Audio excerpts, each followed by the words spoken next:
What's up? I'm Trevor, and this is Saturday's Warrior, the channel where we talk BYU and Big 12, but we also talk a lot about conference realignment, which is what we will be discussing today.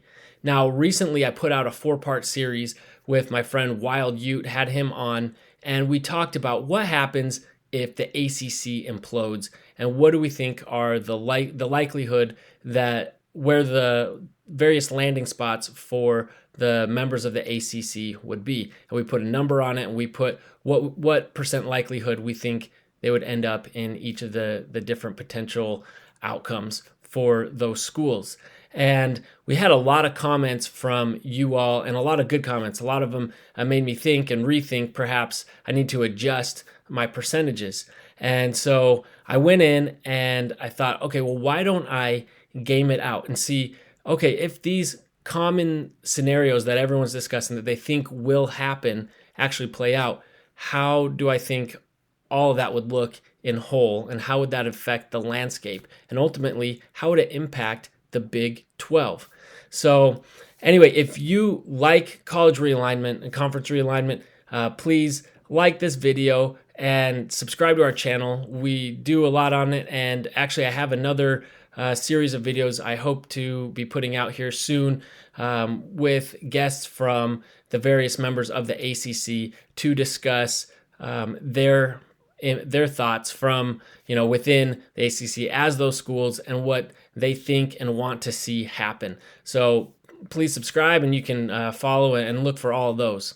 So anyway, so what I did when gaming this out is basically I had 3 scenarios, and each of them I did so ultimately it's 6 scenarios, but 3 scenarios and one for each of them where the conferences go to 20 schools and another where the conferences grow to 24 schools, because those are the 2 numbers that you hear about the most. Now, that doesn't mean that that's where they'll be, and there's nothing that says that both the Big 10 and the SEC have to arrive at the same number. I mean, the Big 10 could keep going to 36, 50, whatever, and the SEC could stay, or they could still end up at different numbers. So it's not set in stone to be like this, but this is just the scenarios that we hear about, talked about the most. And then I look at, okay, well, how is that going to ultimately impact the Big 12? I know Big 12 fans talk a lot about the likelihood of, well, if the ACC implodes, well, we could end up getting Pitt, Louisville, NC State, Virginia Tech, and those regional rivalries would be great, and they'd really help our Eastern schools, and we'd have a really strong Eastern front then. And I agree with all that, but what I think is that even though the Big 12 could make itself stronger, the other 2 conferences really could pull ahead by even more, and the Big 12 still would not be on equal footing with those conferences. So anyway, now that I've set that up, you'll see what I mean. So let's jump into it with our first scenario. All right, so here's our first scenario. This is a very common one. We all hear about UNC, UVA often packaged together, and them going to the Big 10, and then the SEC taking Florida State and Clemson, the other 2 big prizes from the ACC.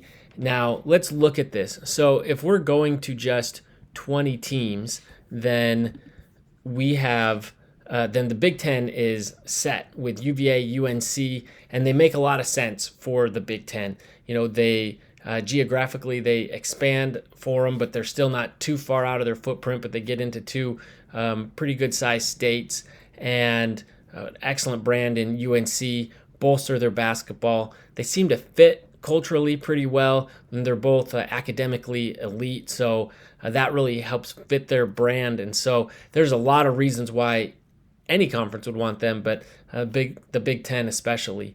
Whereas Florida State and Clemson, on the other hand, they fit geographically and culturally. They really feel like SEC schools in many ways.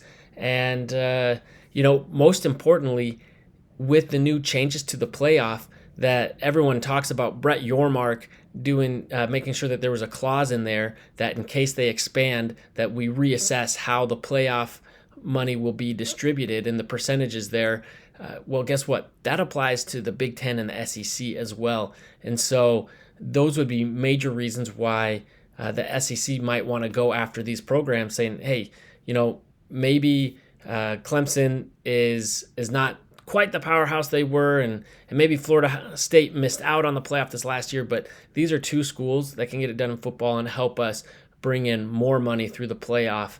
And so I think that is a big reason. But now the SEC would only be at 18.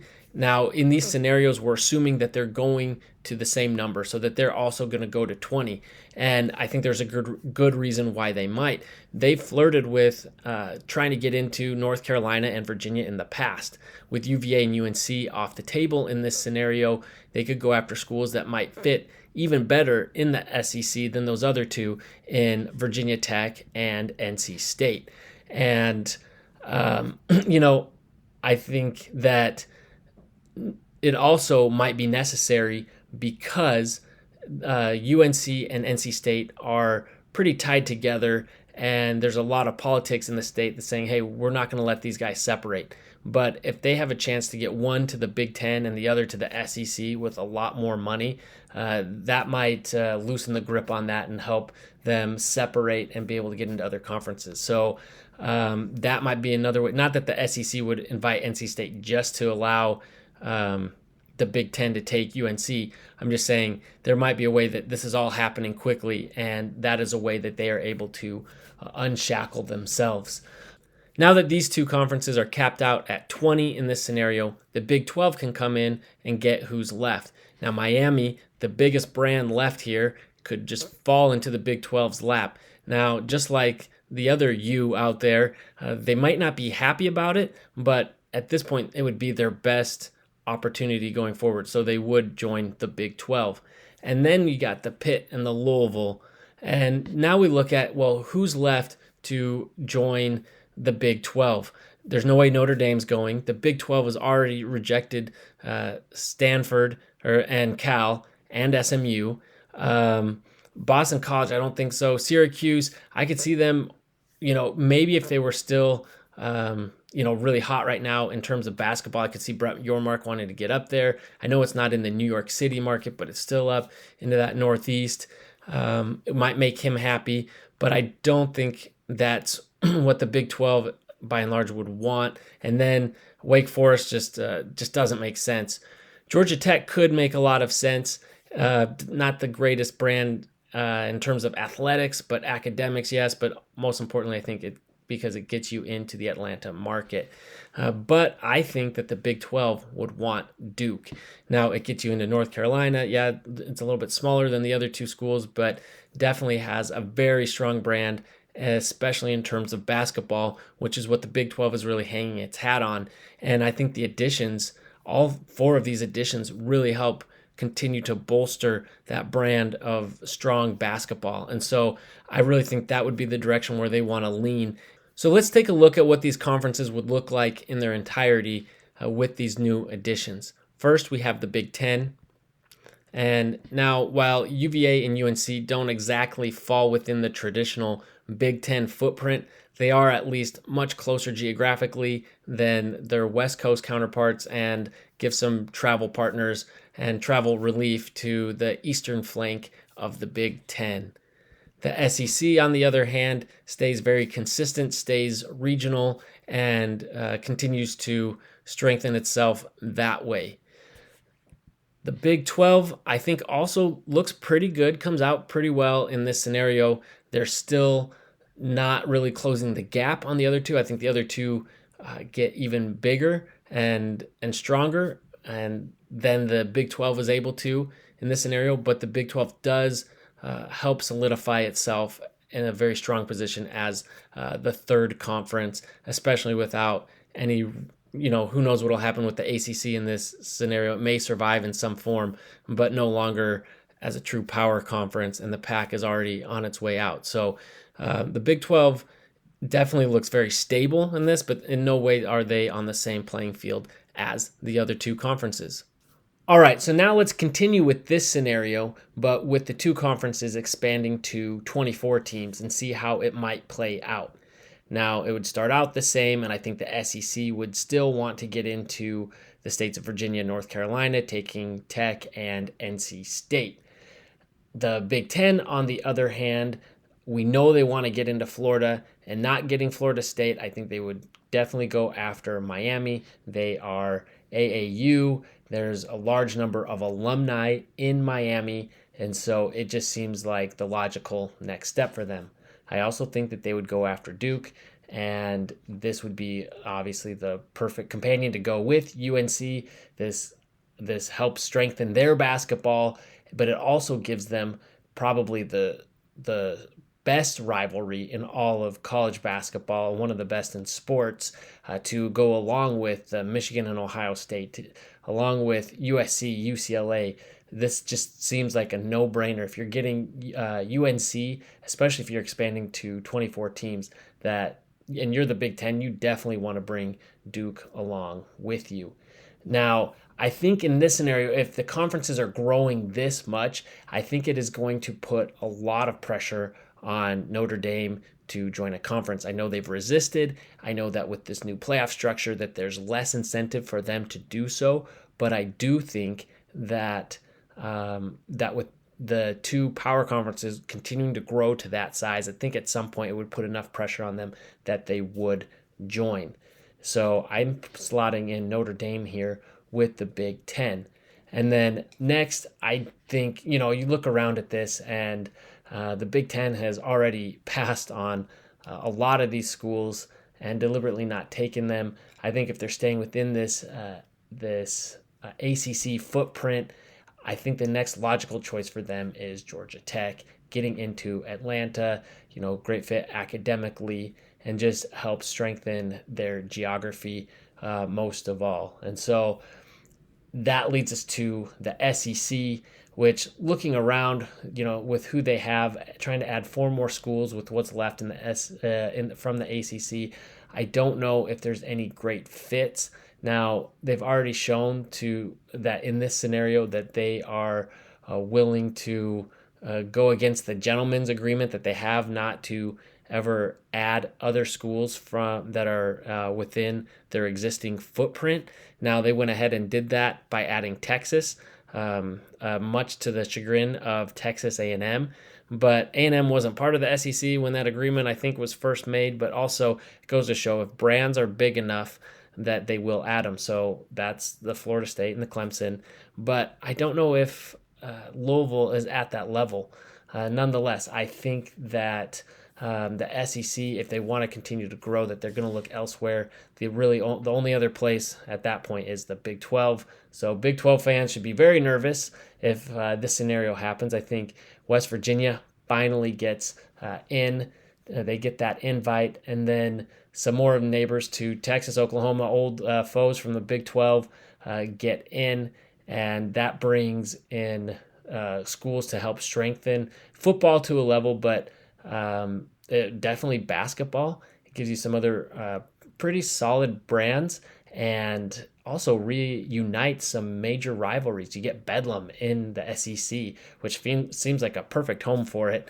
And in terms of great rivalry games, especially in football. And then you got the border war with Kansas and Mizzou being reunited. So there's a lot of reasons for them to want to go after these schools. Now, granted, they could easily leave one of these schools out and take Louisville instead. Again, I'm just, where in doubt, in terms of adding more schools within the existing footprint. I assume they wouldn't, but so any Louisville fans out there, I don't take it personally. These scenarios could go very differently once you get down to this level. But I do think that the point to be made is that the SEC would start expanding into the Big 12 if they keep going this big. So now looking at it, this is quite a wild map for the Big 10, but you see what they're doing is just really trying to branch out and get into as much geography and major markets as possible and collect brands. Whereas the SEC, yes, they're expanding out of the Southeast even further, but at least it is they're all neighboring states and a better fit and some have some traditional rivalries there. So it makes a little bit more sense. Well, both make sense, but this one at least looks somewhat like a conference. But I mean, look at these. These are just behemoths. And then that brings us to the Big 12. So losing the original members, especially right at the center of the conference, one that expands so much of the country, really, really hurts. And so I think the Big 12 would have a couple options going forward at this point. First, they could try to cobble together whatever schools they can from the usual suspects and try to get the conference to stay together.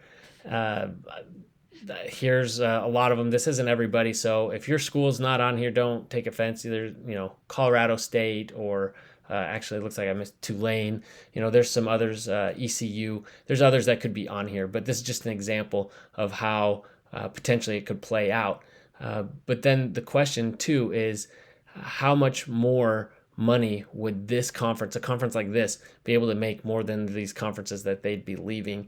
And would it be worth it to be going all over the place? So that is a question. Or these same schools could take a look and say, you know what, it's a better fit to split out more geographically at this point. We are not competing with the other two. We're at another level. And we see the resurgence of the Pac, and the ACC is able to survive, cobble together enough schools, and we see something more like people were kind of predicting back when they thought the Big 12 was going to be picked apart. So it could go a couple different ways, and ultimately we might see the end of the Big 12 if we see the scenario play out and they go to 24-team conferences. This video went a little long, so I went ahead and split it into 2 parts. So be sure to like this video and subscribe to our channel so you can catch part 2 of that. But also let us know in the comments what you think of this scenario and how big do you think these conferences are going to expand? Do you think this is how it'll play out, or do you see it differently? Please let me know all that in the comments. And as always, go Cougs!